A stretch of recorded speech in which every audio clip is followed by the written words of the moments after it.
Whilst spelunking amongst the spoilers for Lost Caverns of Ixalan, I noticed a very versatile Selesnya legend who can go into the 99 of many decks that have white and green in their colour identity, and also head up loads of Selesnyan strategies, but it has extremely difficult rules text, and apparently it made Urza and Niv Mizzet scratch their heads and go, oh, and then take up an evening class in deciphering Magic the Gathering rules text. That legend, and apologies if I completely butcher the pronunciation of this name, Sovereign Okinec Ahau, or that could just be owl because that's the sound your opponents will make when this is online.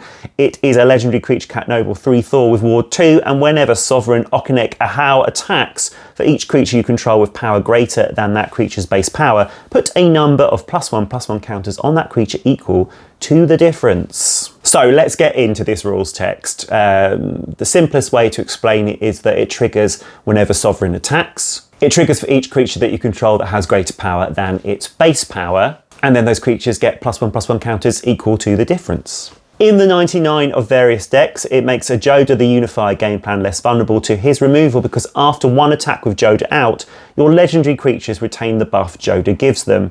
I'm excited for my food golems in Bernard Ginger Sculptor to gain 2 +1/+1 counters when Okinec attacks due to Bernard's +2/+2 anthem, and for that to exponentially grow over time. On top of that, the Birthing Pod chain in that deck typifies 3 types of base power buffs Okinec synergizes with: Gruff Triplets growing with counters as copies of it dies, Elish Norn providing an anthem boost, and Moonshaker Cavalry where XX boost is equal to the number of creatures you control. Okinec sees all these additions to base power, creating some monstrous combat stats. I'm most excited for the dumbest interactions with my Gruul, Aragorn, the Uniter, Storm and Pump Spells pile, in a deck where Aragorn can be buffed to 19 power with only 3 cards, using instant spells and his own trigger, see the thumbnail for example. Not losing any of what should be a temporary buff is quite literally game ending. And in a Shillelagh and Halar build, it's worth noting, routinely putting a huge amount of counters onto all of your creatures with this command out will deal massive amounts of damage to your opponents. For your consideration, here are the top 6 strategies that you can utilise with Sovereign Okinec Ahau. Modular. Modular creatures enter with counters equal to their numbered modular keyword, and gift any counters on them to other artifact creatures when they go to the graveyard. Think of them as mini Ozoliths that exponentially double with Okinec's attacks. Equipment. An equipment strategy may not be fast enough for a successful Okinec build. I think a go wide aggro strategy far outplays a Voltron build here. 1-for-1 buffs will increase base power. However, the ward 2 hints that Okinec might pull off the commander damage win con, especially in the colours that protect creatures so well. It lacks speed, but living weapon cards do create 0/0 creatures with a buff, so maybe this direction is for you. Auras. Auras are in the same boat as equipment. 1-for-1 boost, maybe not the right direction to take this in. Worth mentioning, Ancestral Mask is always a monster in an aura theme, and Wilds of Eldraine aura tokens might be a key to victory. Overrun.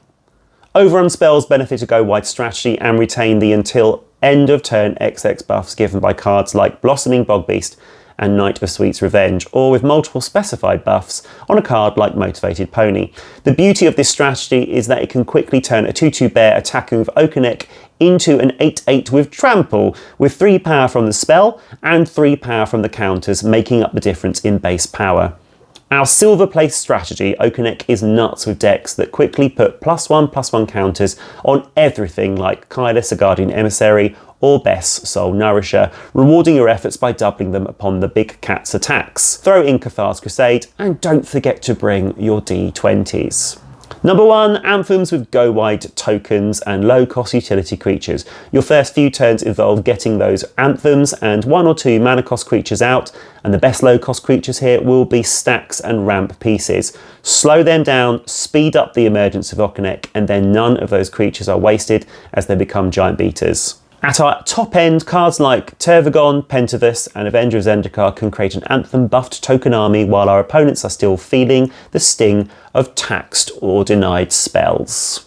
I take a deep dive into every commander that I cover on my channel, so if you like a lot of research, a lot of options and a deck list, maybe you'd like to subscribe to the MTG Specs channel. However, true to form, I have fallen in love with a fairly janky deck idea, which is 0/0 creature typal. These are creatures that come into play as 0/0s and then add +1 counters to themselves, which are then doubled whenever our commander attacks. Many of these 0/0 creatures are Hydras. Okinec is basically Colonian Hydra in the command zone, so we have it in the 99.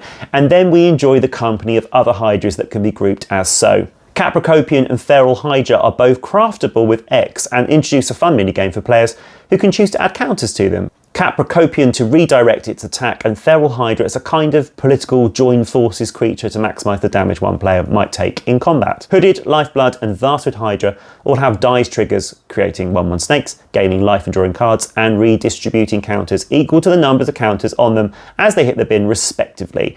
Some of our 0/0 Hydras do the regrowing heads trope really well. Hungry Hydra has pseudo menace and adds counters to it based on damage dealt to it, whereas Protean Hydra prevents the damage by removing counters, only to add 2 for every one removed at the beginning of end step. Phantom Nishoba, a 0/0 non-Hydra, has a similar mechanic, entering with 7 +1/+1 counters and preventing damage with counter removal, but they'll soon be put back on by attacking with our commander. Steelbane and Voracious Hydra count towards our removal, with Steelbane able to destroy artifacts and enchantments for 2 and a green, and the removal of 1 counter, and Voracious Hydra has the option to fight a creature. Moving away from Hydras, we have Stonecoil Serpent and Endless One, who really typify why this deck is so versatile. Because of that X, you can pay 1 so that it comes in as a small creature, or you can pay lots so they come in as a big creature, and that benefits us at different points in the game.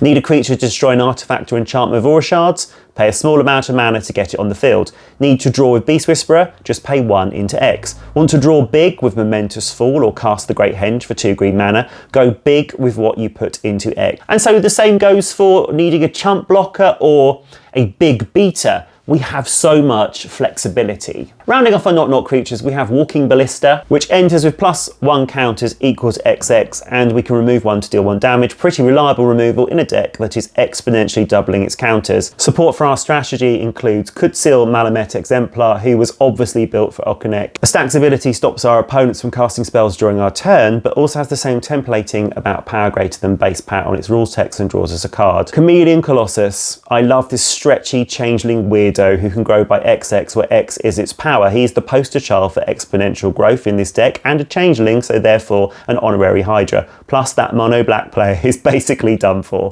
Haste is a must-have for this deck. Let's not give our opponents time to board wipe Okinec, so we include Crashing Drawbridge, Concordant Crossroads, and both pairs of tasty footwear in Lightning Greaves and Swiftfoot Boots. Some highlighted protection. Vigor prevents damage to other creatures we control, turning them into +1/+1 counters. Tyrant Guard, who can enter with counters, can also be sacrificed to protect the team, and Dolmen Gate lets us turn Okinec sideways whenever we want. Clamorous, sorry for the maths that will be involved when this is out, gives a +1/+1 Anthem for each +1/+1 counter on a creature we control. A 2/2 bear with a counter on it counts as a 4/4 due to Clamorous, and when we attack with Okinec, that bear gets 2 more counters, making a 6/6, which Clamorous sees again and makes it into an 8/8. Bring your calculator. Is my main advice for using this commander. Other creatures include Defiler of Vigor, reducing costs for our green creatures while adding counters per green permanent cast. Again, put 1 into those X-Spell Hydras to continuously trigger this. Bloodspore can eat any tokens we've made and add counters when other creatures enter the battlefield under our control.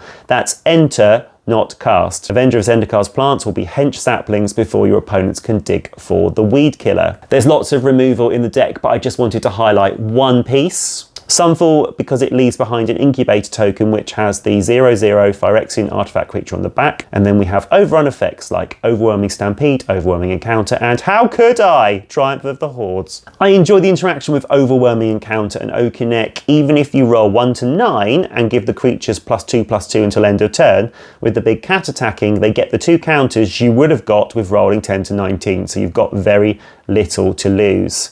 Ramp-wise, +1/+1 counters on creatures count towards them being modified, so if they connect you can ramp with Kodama on the field. Baybarrow Elder is a 0/0 friend who also ramps us, and Hamza, who is basically Selesnya Animar, can reduce the costs of creatures drastically. Cost reductions are applied after the total cost of the spell has been calculated, so let's get some big hydras out there for cheap. Final 3 helping us ramp. Selvala can tap for X mana in any combination equal to the greatest power we control. Biophagus is a mana dork who makes our creatures enter with extra +1/+1 counters, and Bitterthorn creates a 0/0 for it to attach to and gets us land when it attacks. If you enjoy decks that create ginormous creatures just like this one, you Timmy you, then you might like to check out our MTG Spectacular gameplay episode number 2, where one of us creates a 69/69 creature. It wasn't pretty.